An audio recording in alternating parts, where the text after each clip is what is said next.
بہرام نے ہمت کر کے اس کاغذ کو کھولا، لیکن وہ کوئی خلا نامہ نہیں تھا۔ نہیں، بلکہ اس میں تو کچھ لکھا ہوا تھا، اور بہرام جانتا تھا کہ وہ چاہت کی رائٹنگ ہے۔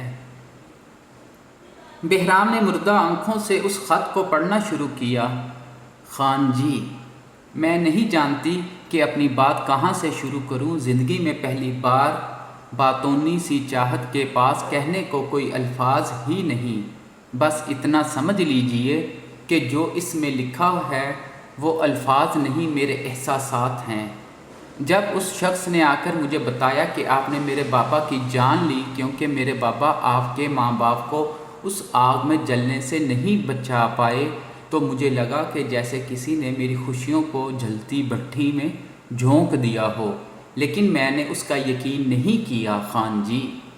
کیسے کرتی، کیسے مان لیتی کہ میرے خان جی، جنہیں تب سے محبت کی ہے، جب اس احساس سے بھی واقف نہیں تھی، وہ ایسا کر سکتے ہیں؟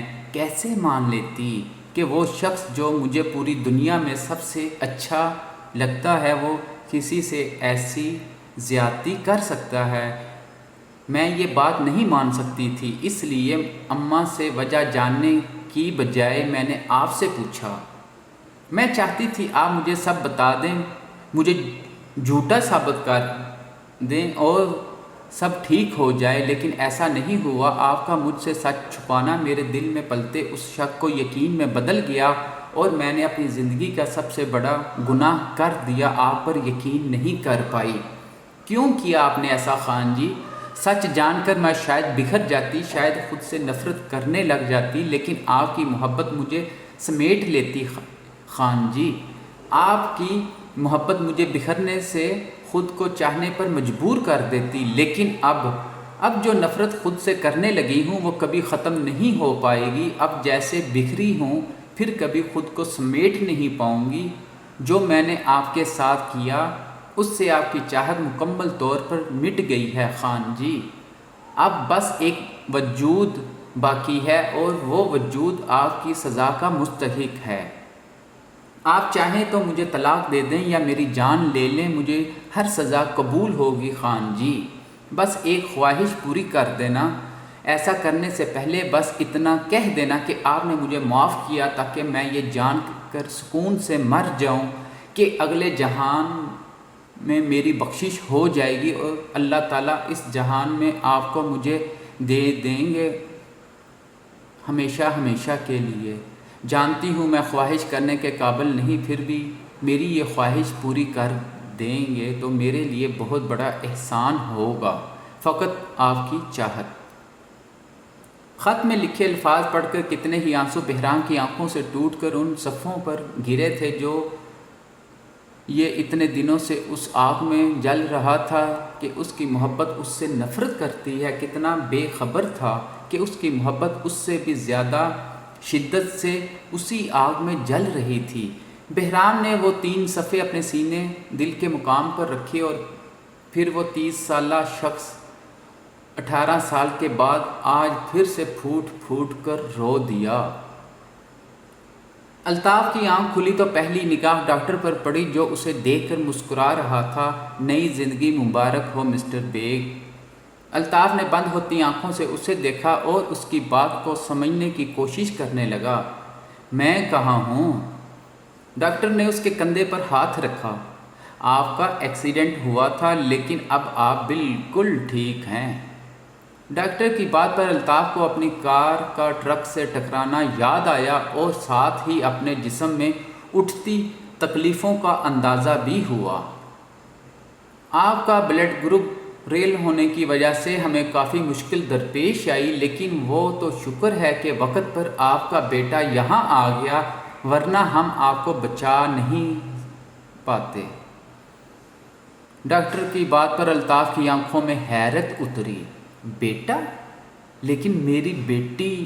جی جانتا ہوں آپ کی بیٹی ہے، لیکن ان کا بلڈ گروپ آپ سے میچ نہیں ہوا تھا۔ میں آپ کے بیٹے فرزام کی بات کر رہا ہوں۔ الطاف کو لگا کہ اس نے کچھ غلط سنا ہو یا شاید وہ پاگل ہو چکا تھا۔ تھینک یو ڈاکٹر، آپ جا سکتے ہیں۔ مجھے ان سے بات کرنی ہے۔ فرزان کی آواز پر ڈاکٹر نے اس کی جانب دیکھا اور ہاں میں سر ہلا کر وارڈ سے باہر نکل گیا۔ یہ ڈاکٹر کیا کہہ رہا تھا؟ الطاف کے پوچھنے پر فرزان اس کے پاس آیا اور سینے پر ہاتھ باندھ کر اسے دیکھنے لگا۔ وہی جو سچ ہے۔ فرزان کی بات الطاف کی بے چینی میں مزید اضافہ کر چکی تھی۔ کیا مطلب ہے؟ کہنا کیا چاہتے ہو تم؟ ایک طنزیہ مسکراہٹ نے فرزان کے ہونٹوں کا احاطہ کیا۔ یہی کہ فرزان خانزادہ اور بہرام خانزادہ تمہاری ہی سگی اولاد ہیں۔ کیوں یقین نہیں ہو رہا نا؟ الطاف کی آنکھوں میں حیرت اترتے دیکھ کر فرزان نے نفرت سے کہا، جب تم نے ہماری ماں کو چھوڑا تھا تب ہی وہ تمہیں اولاد دینے والی تھی، لیکن دولت کے غرور میں ڈوبے شخص کو اس بات کی پرواہ کہاں سے ہوتی؟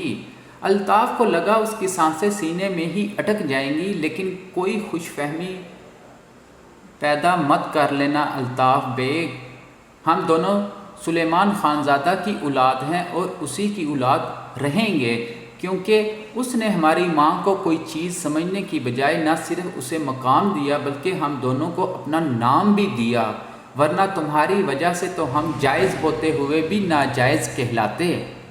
تم جھوٹ بول رہے ہو۔ الطاف کے ایسا کہنے پر فرزان کہکہا لگا کر ہنس دیا، یہ کہہ کر دل کو بہلاتے رہو۔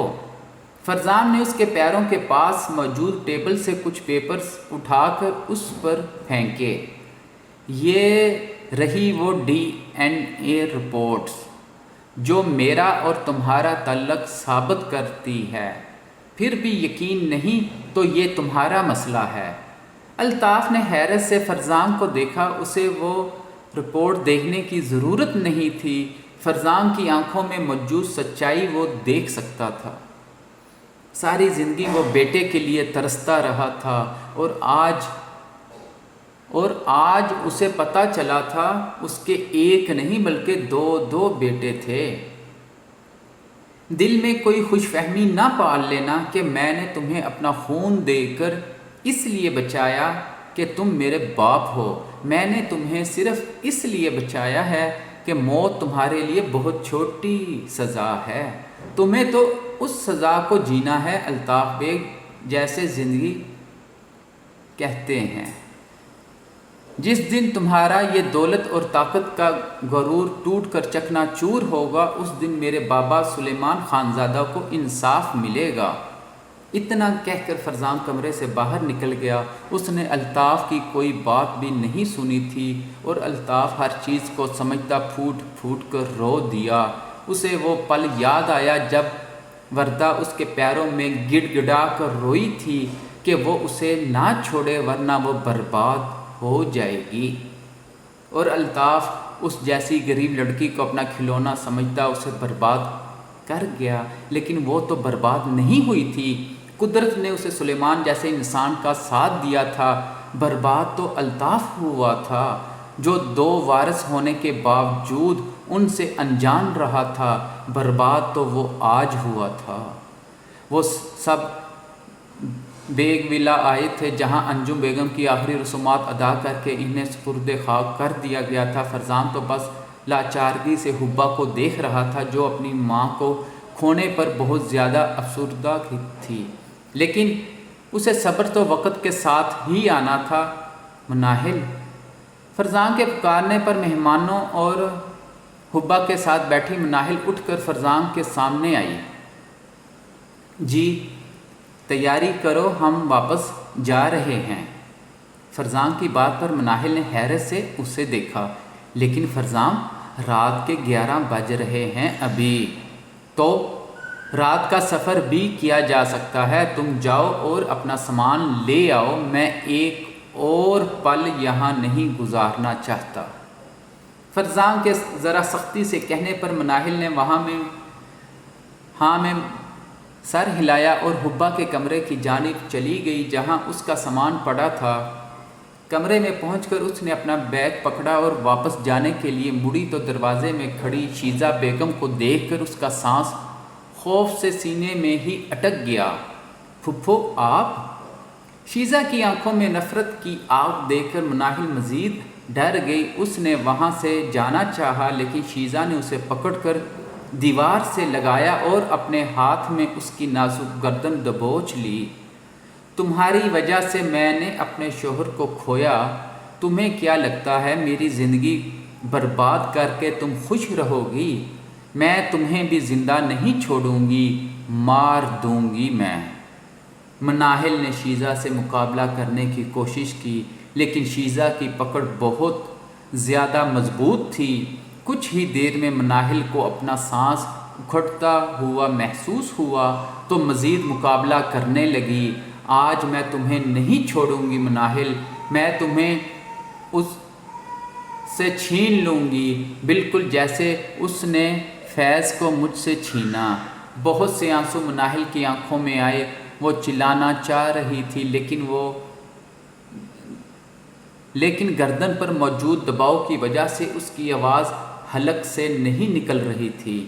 مسلسل سانس نہ آنے کی وجہ سے اب مناہل کی آنکھوں کے سامنے اندھیرا چھانے لگا۔ اسے اپنی موت اپنی آنکھوں کے سامنے نظر آ رہی تھی۔ فرزام! مناہل کے لبوں نے خاموشی سرگوشی کی اور پھر اس کا وجود مزاحمت کرنا بند ہو گیا۔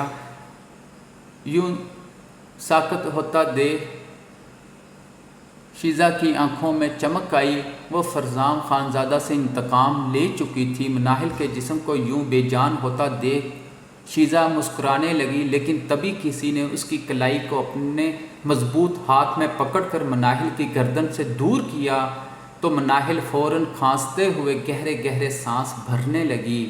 مناہل کی نازک گردن پر انگلیوں کے لال نشان دیکھ کر ان آنکھوں میں خون اتر آیا۔ اس نے ایک نگاہ شیزہ کو دیکھا اور پھر اپنے ہاتھ کو جھٹکا دے کر اس کی کلائی توڑ دی۔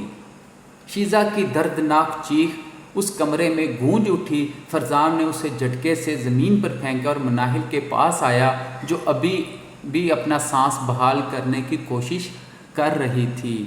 فرزام کار کے پاس مناہل کا انتظار کر رہا تھا لیکن جب مناہل نے ضرورت سے زیادہ ہی وقت لگا دیا تو اس کا دل بری طرح سے گھبرانے لگا اور اسی لیے وہ خود کمرے میں مناہل کو لینے آیا لیکن یہاں کا منظر دیکھ کر فرزام غصے سے پاگل ہو چکا تھا۔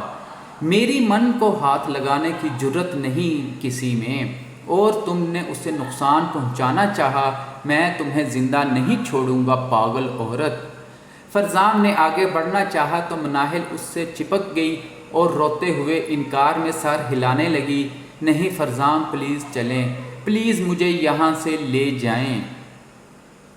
اس کی آنکھوں میں آج وہی خوف تھا جو فرزام نے پہلی ملاقات میں دیکھا تھا۔ دل تو کر رہا تھا کہ اس عورت کو اس کے انجام تک پہنچا کر یہاں سے جائے لیکن کچھ سوچ کر اس نے مناہل کا ہاتھ پکڑا اور اسے لا کر گاڑی میں بٹھا دیا۔ مناہل کے گاڑی میں بیٹھتے ہی اس نے اپنا ہاتھ انتہائی زور سے گاڑی کی چھت پر مارا۔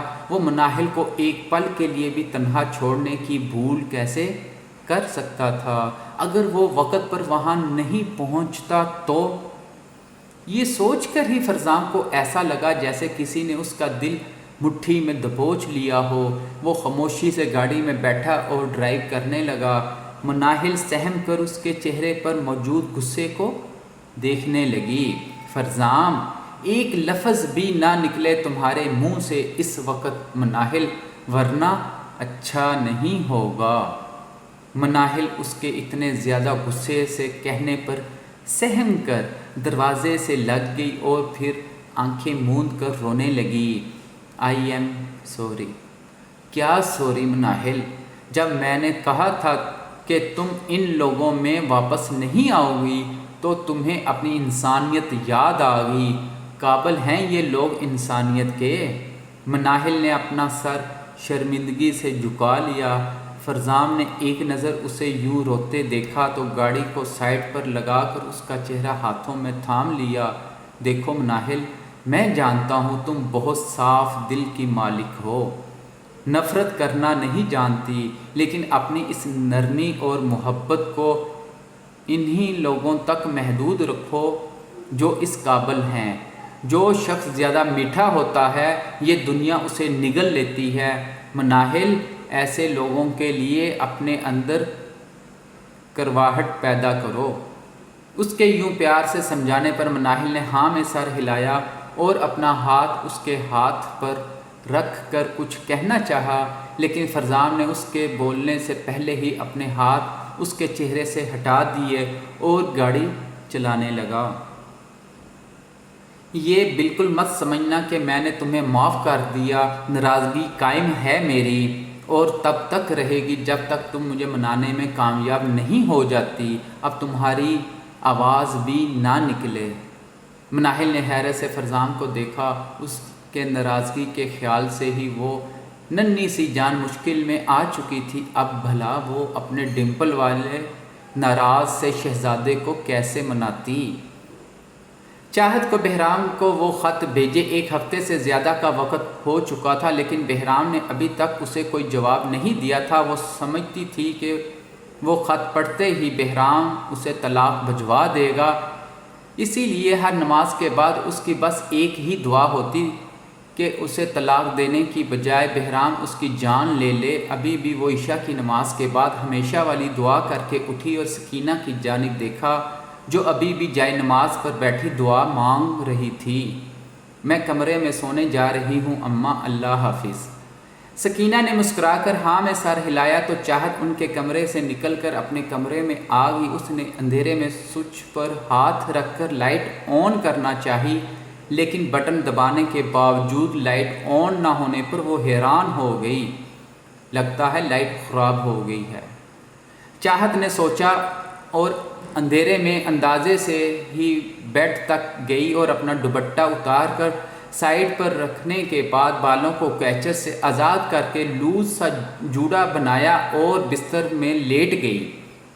اچانک ہی اسے احساس ہوا کہ وہ اکیلی نہیں ہے بلکہ کوئی اور بھی اس کے ساتھ موجود ہے۔ چاہت نے سہم کر اپنے ساتھ دیکھنا چاہا، لیکن اتنے اندھیرے میں اسے کچھ نظر نہیں آیا۔ پھر ایک دم ہی ایک مضبوط بازو اس کی کمر کے گرد لپٹا اور ایک بھاری وجود اس پر حاوی ہو گیا۔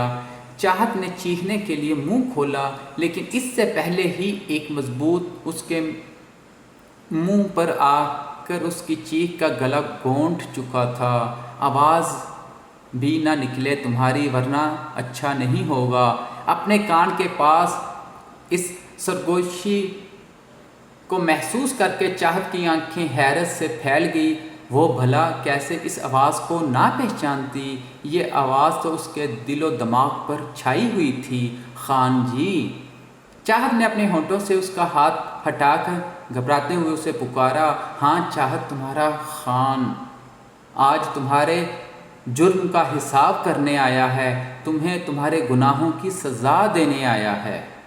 بہرام کی آواز نے جہاں چاہت کے دل کو ایک سکون دیا تھا، وہیں اس کی بات چاہت کو بے چین کر چکی تھی۔ کہیں وہ اسے طلاق تو نہیں دینے آیا تھا؟ یہ سوچ کر چاہت کا جسم کپ کپانے لگا اور اس نے بہرام کا ہاتھ پکڑ کر اپنی گردن پر رکھ دیا۔ میری جان لے لیں خان جی، میں اف تک نہیں کروں گی، لیکن مجھے طلاق مت دیجیے گا، خدا کے لیے مجھے یہ سزا مت دیجیے گا۔ چاہت کی بات پر حیران ہوتے بہرام نے ہاتھ بڑھا کر بیڈ کے ساتھ موجود لیمپ آن کیا اور اس کی آنکھوں میں موجود خوف کو دیکھنے لگا۔ اتنے سے عرصے میں اس نازک گڑیا نے اپنی کیا حالت بنا لی تھی؟ آنکھوں کے نیچے ہلکے سیاہ نمایاں ہو رہے تھے اور سوجے ہوئے پیوٹے اس کی بے تحاشا رونے کی داستان بیان کر رہے تھے۔ بہرام کو بے ساختہ اپنی نازک سی جان پر رحم آیا۔ وہ تو اتنے غم کے لیے بہت زیادہ نازک تھی، نہ جانے ابھی تک کیسے اس غم کا بوجھ اٹھا پائی تھی وہ۔ میں تمہیں طلاق دینے نہیں آیا چاہت،